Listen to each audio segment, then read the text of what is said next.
the Roman Empire, a civilization that conjures images of grandeur, of legions marching across continents, of laws and literature that still echo through the ages. But within this vast tapestry of power and glory, there lies a darker shade, a stain woven from the threads of ambition, madness, and unbridled cruelty. We're about to descend into the shadowy annals of Roman history, a place where absolute power corrupted absolutely, a place where emperors, wielding the might of Rome, transformed from benevolent rulers to monstrous tyrants. This is the story of the 5 most notorious Roman emperors. Before we begin, if you're fascinated by the dark underbelly of history, make sure to hit that like button and subscribe to Untold Past for more explorations into the abyss of the past. And don't forget to ring that notification bell so you never miss an episode. Now let's step into the shadows and confront the men who turned the reins of an empire into instruments of terror.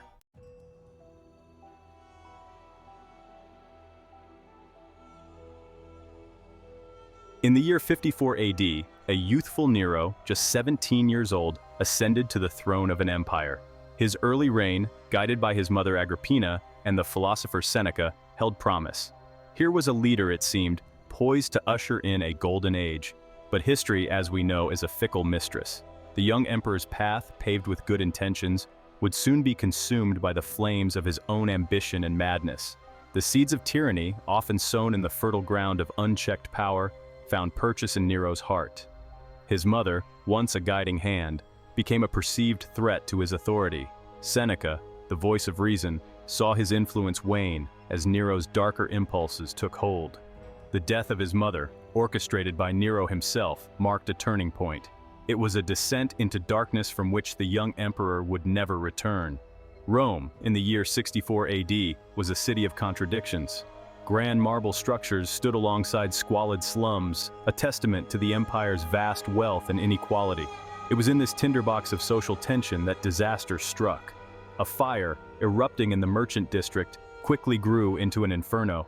Flames devoured everything in their path, fueled by the close-packed buildings and the summer winds. For 6 days and nights, Rome burned. Rumors, swirling like embers in the wind, spread through the panicked populace. Some whispered of accident, others of arson. And then, there were those who pointed their fingers directly at the emperor. Nero, it was said, had orchestrated the fire, clearing the way for his grand vision, a new Rome, a city rebuilt in his image. Whether these accusations were true or merely the product of a terrified and desperate populace, the stain of suspicion clung to Nero.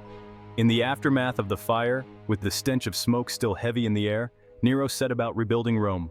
Grand avenues replaced the narrow, winding streets. Marble and stone, replacing wood and thatch, rose from the ashes. Nero's Rome, a testament to his ambition, became a gilded cage for its citizens. The emperor, obsessed with his legacy, poured vast sums into extravagant projects while neglecting the needs of the people. Resentment simmered beneath the surface, fueled by whispers of Nero's extravagance and ruthlessness. The emperor's response was swift and brutal. Accusations of treason and conspiracy became commonplace. Enemies, real or imagined, were silenced. The stench of fear, as potent as the smoke that once choked the city, now permeated every corner of Roman life. Nero, the once promising young emperor, had transformed into a tyrant. In the midst of this turmoil, a new sect, a small and often overlooked group, found themselves caught in the crosshairs of Nero's paranoia. These were the Christians, followers of a crucified carpenter from a distant province. Their faith, a stark contrast to the polytheistic beliefs of Rome, marked them as outsiders. Their refusal to pay homage to the emperor, seen as a direct challenge to his authority, sealed their fate. Nero's persecution of the Christians was as swift as it was brutal. Accused of setting the Great Fire, they were rounded up and subjected to unimaginable horrors. Burned alive, torn apart by wild animals in the arena, their deaths became a spectacle for a populace hungry for distraction. The blood of martyrs, it is said, is the seed of the church. And while Nero may have sought to extinguish this burgeoning faith, his actions only served to fan the flames. The persecution of Christians under Nero would become a defining moment in the early history of Christianity.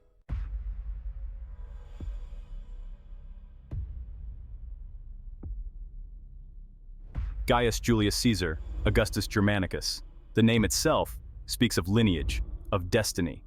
But history remembers him not by his given name, but by a nickname, Caligula, Little Boots. He ascended to the throne in 37 AD, a young man of 24, greeted by a wave of popular acclaim. Gone was the dour Tiberius, replaced by a ruler who promised to restore Rome to its former glory. The early months of Caligula's reign were marked by generosity and reform. He recalled exiles, reduced taxes, and staged lavish games for the entertainment of the masses. The Roman people, starved for a leader who embodied the ideals of their ancestors, believed they had found a savior in Caligula. But this period of goodwill, like the calm before a storm, would prove to be tragically short-lived. The emperor, once seen as a beacon of hope, was about to plunge into an abyss of madness and depravity. A sickness, gripping Caligula in the months after his ascension, transformed the once promising emperor. Whether a physical ailment or a mental break, its impact was undeniable. The young man who emerged was a cruel caricature of his former self. Gone was the generosity, replaced by a bottomless pit of paranoia and cruelty. Senators, once respected advisors, became targets of his suspicion. The whispers of conspiracy, real or imagined, echoed in the halls of power. The Roman historian Suetonius, writing decades later, paints a vivid picture of Caligula's descent. He describes an emperor who delighted in torture and humiliation, who declared himself a god, demanding worship from his subjects. Rome, once the center of a vast empire, had become the playground of a madman. Caligula's reign became synonymous with excess. His lavish banquets, legendary for their extravagance, drained the Roman treasury. He commissioned vast construction projects, including a bridge of boats spanning the Bay of Naples, seemingly for the sole purpose of proving his power. His cruelty, however, knew no bounds. He was said to have appointed his favorite horse, Incitatus, to the Roman Senate. He reportedly had prisoners thrown to wild beasts for his amusement and engaged in incestuous relationships with his sisters. Rome trembled under the weight of his madness. The Senate, stripped of its power, could only watch in horrified silence as their emperor spiraled further into depravity. The people, their initial adoration replaced by fear and resentment, whispered of rebellion.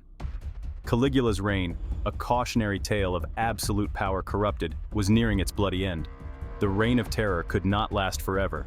In 41 AD, after just 4 years on the throne, Caligula's excesses and brutality proved his undoing. A conspiracy hatched within the ranks of the Praetorian Guard, the very men sworn to protect him, brought about his downfall. As Caligula made his way through a tunnel beneath the Palatine Hill, a group of guards, led by Tribune Cassius Chaerea, struck. The emperor, caught off guard, fell beneath a hail of blows. The death of Caligula, far from bringing stability to Rome, plunged the empire into chaos. The Senate, attempting to seize the opportunity to restore the Republic, found themselves outmaneuvered by the Praetorian Guard. Caligula's reign, though brief, left an indelible mark on the Roman psyche. He became the archetype of the mad emperor, a cautionary tale whispered through the ages about the dangers of unchecked power.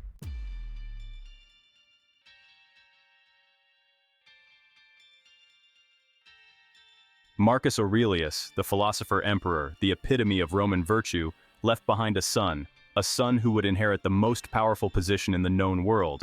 But Commodus wasn't his father. Imagine the weight of expectation, of history, bearing down on a young man, to follow in the footsteps of a giant, to rule an empire stretching from the sands of Africa to the fog-shrouded Isles of Britannia. Commodus, however, seemed to shrug off that weight. He didn't inherit his father's stoic discipline, his intellectual curiosity, his sense of duty. No, Commodus craved something far more visceral, far more immediate. He craved the roar of the crowd, the clash of steel, the scent of blood on sand. The image of Commodus as Hercules, club in hand, lion skin draped over his head, speaks volumes. This wasn't a man who saw himself as a philosopher king, dispensing wisdom and justice. This was a man who saw himself as a demigod, a bringer of death, a slayer of monsters. And in the arena, he found his stage, his Colosseum, his own personal proving ground. He wasn't content with simply watching from the imperial box. He descended into the arena, this emperor, this supposed god among men, to grapple with gladiators, to slaughter wild beasts. He craved the cheers, the adulation, the validation that seemed to elude him in the halls of power. But this was just the beginning, the first taste of a descent into madness that would shake the Roman world. Imagine the scene. The packed stands of the Colosseum, the sun beating down on the sand, the air thick with anticipation, and there, in the center of it all, stands Commodus, clad in the armor of a gladiator. The crowd, accustomed to the spectacle of death, roars its approval.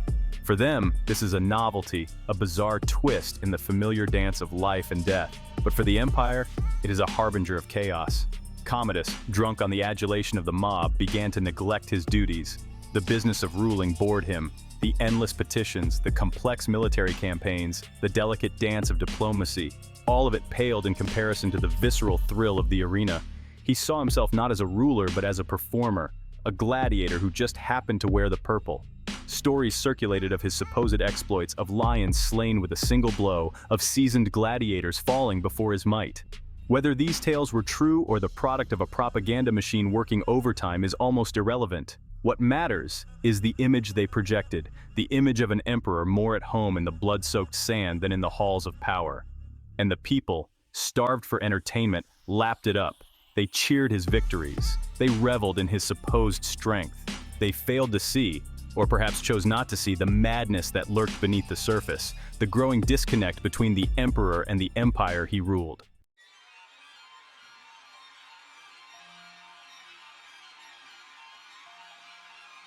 The reign of Titus Flavius Domitianus, Domitian to you and I, casts a long and chilling shadow over the end of the 1st century AD. Remembered as a tyrant, a despot, a man who ruled through fear, his story, like many from this era, is a tapestry woven from fact, speculation, and outright propaganda. Imagine living in Rome under the watchful eyes of informers, where a whisper against the emperor could mean your death, where the Senate, once the heart of Roman power, lived in fear of the emperor's wrath. This was Domitian's Rome, a world where the line between paranoia and justified suspicion blurred with every passing day. Was he truly a monster, a power-hungry tyrant who reveled in the suffering of his enemies? Or was he a ruler grappling with the immense weight of an empire in turmoil, driven to extremes by the very real threats that swirled around him? The answer, as with most things in history, is likely a blend of both. But disentangling the truth from the myth, peeling back centuries of bias and counter-bias, that is a challenge worthy of our time. Domitian, unlike some of the more flamboyant characters we've discussed, was a master of subtlety, at least in the beginning. He understood the importance of appearances, of maintaining the facade of a traditional Roman emperor, even as he tightened his grip on power. He presented himself as a pious man, a restorer of Roman virtue, a protector of traditional values. And to be fair, his reign did see a renewed focus on public morality, on curbing the excesses that had flourished under some of his predecessors. But beneath this veneer of piety lurked a ruthlessness that would come to define his reign. Senators, those bastions of Roman power and prestige, found themselves increasingly sidelined, their influence waning as Domitian consolidated his own authority. Those who dared to question his decisions, to whisper even the mildest dissent, quickly found themselves on the wrong side of his wrath. Exile, execution, damnatio memoriae, the complete erasure from history, these were the tools with which Domitian silenced his critics and instilled fear in the hearts of his enemies. The Roman historian Tacitus, writing decades after Domitian's death, described the period as one of silent fear, a time when men and women were afraid to even think ill of the emperor, lest their thoughts betray them. And while Tacitus himself had his own biases, his words paint a chilling picture of life under Domitian's rule. Informers, often motivated by greed or personal vendettas, thrived in this environment, their whispers carrying the weight of life and death. No one, not even those in Domitian's inner circle, could truly feel safe.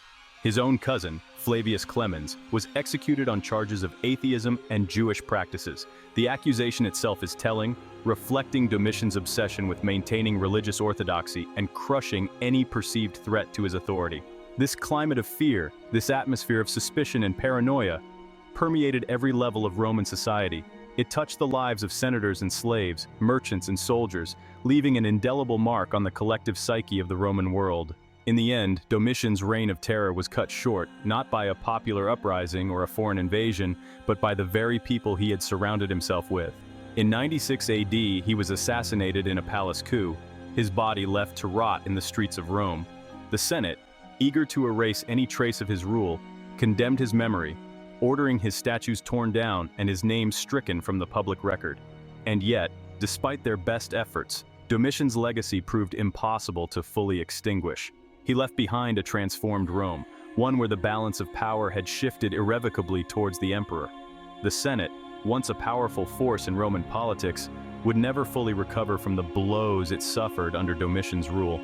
And so, the tyrant in the shadows, the man who ruled through fear and intimidation, passed into history, leaving behind a complex and contradictory legacy, a legacy that continues to fascinate and horrify us to this day.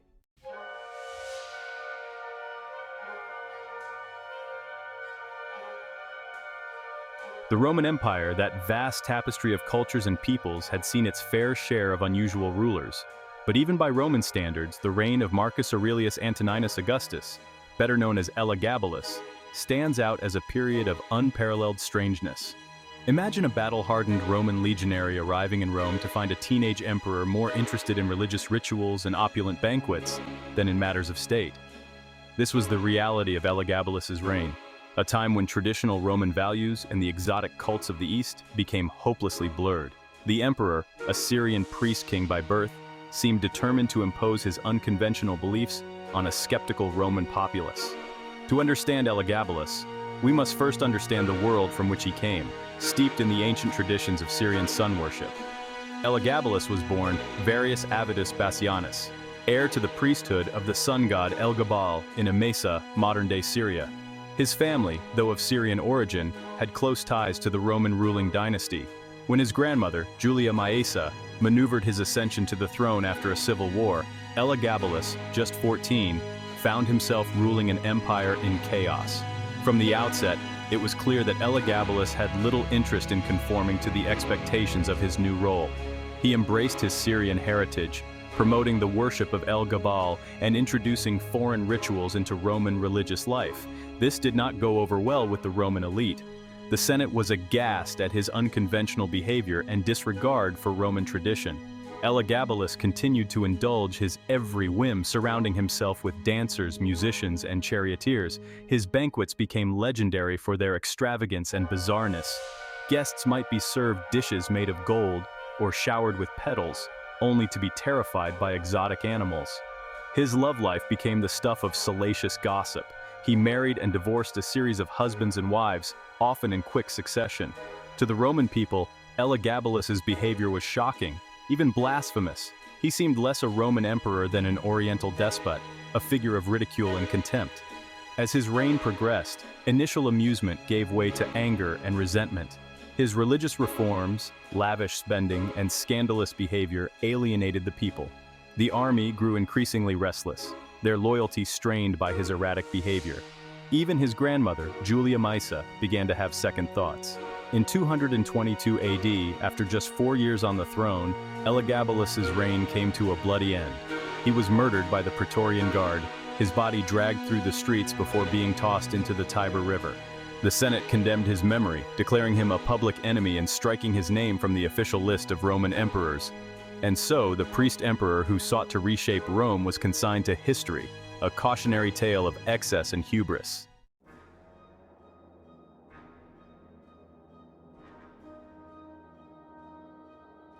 From the self-indulgent cruelty of Nero to the theatrical madness of Caligula, from Commodus's gladiatorial obsessions to Domitian's reign of terror and Elagabalus's bizarre religious experiments, we've journeyed through some of the darkest chapters in Roman history. These 5 emperors, each flawed in their own unique and terrible way, serve as stark reminders that power, absolute power, corrupts absolutely. Their reigns, though separated by time and circumstance, are united by a common thread of brutality, paranoia, and a chilling disregard for human life. But they also offer us a glimpse into the human condition, a stark reminder that even in the most civilized of societies, darkness lurks in the hearts of men. The Roman Empire, for all its grandeur and achievements, was ultimately a human endeavor, subject to the same frailties, the same temptations, and the same capacity for both good and evil that we grapple with today. If you found this exploration of history's dark side compelling, be sure to give this video a thumbs up, subscribe to Untold Past for more journeys into the annals of the past, and ring that notification bell so you never miss an episode. The past, as you know, is never truly dead. It whispers to us through the ages, offering lessons, warnings, and glimpses into the very soul of humanity.